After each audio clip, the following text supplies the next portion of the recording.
The European Parliament voted to allocate 50 billion euros to Ukraine, and its deputies called for tougher sanctions against Russia. Such decisions were made during the session of the European Parliament in Strasbourg. From the very beginning of the outrageous war of aggression that Russia launched against Ukraine, we have had a clear political message. We will stand shoulder to shoulder with Ukraine, and this is a clear message to our member countries and to the aggressor that we will stand with Ukraine during the war, during recovery time, and when they will prepare to join the European Union. Mr. Putin, Ukraine will never return to the Gulag. Ukraine will receive 50 billion euros over the next 4 years as part of a special mechanism, for the creation of which deputies voted. The allocation of assistance will be coordinated with Ukraine's implementation of reforms aimed at European integration.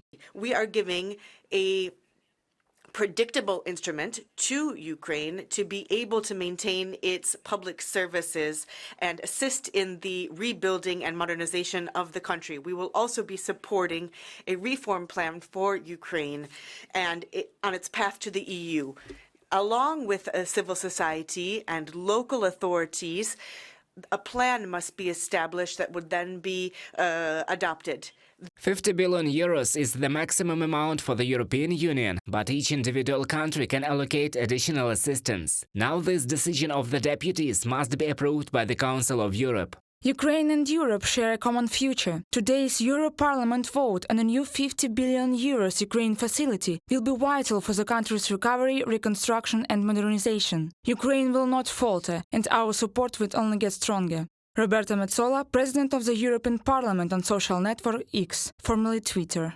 The deputies also discussed the effectiveness of sanctions against Russia. Their conclusion is simple: restrictions are effective, but must be tightened. Representatives of the European Commission even proposed to introduce confiscation of the assets of those companies and individuals who participate in sanctions evasion schemes.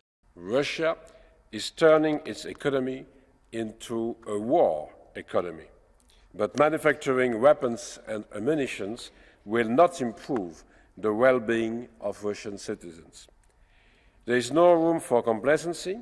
Sanctions need to be implemented in full.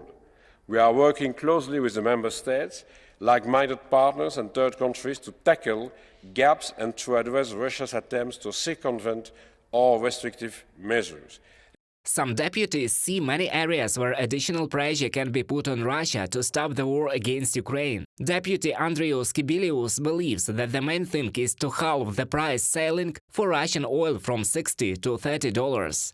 Second, to impose an embargo on Russian LNG imports. Third, to introduce restriction on fuel imports if fuels are produced by said countries using Russian oil. Fourth, to introduce price cap on Russian ammonium fertilizer exports. Fifth, to prohibit transshipment of Russian oil and LNG through EU territorial waters and exclusive economic zones. Sixth, to introduce restrictions on European tanker services, on sale of tankers, as well as on European insurance services for tankers, if these are used to export Russian oil.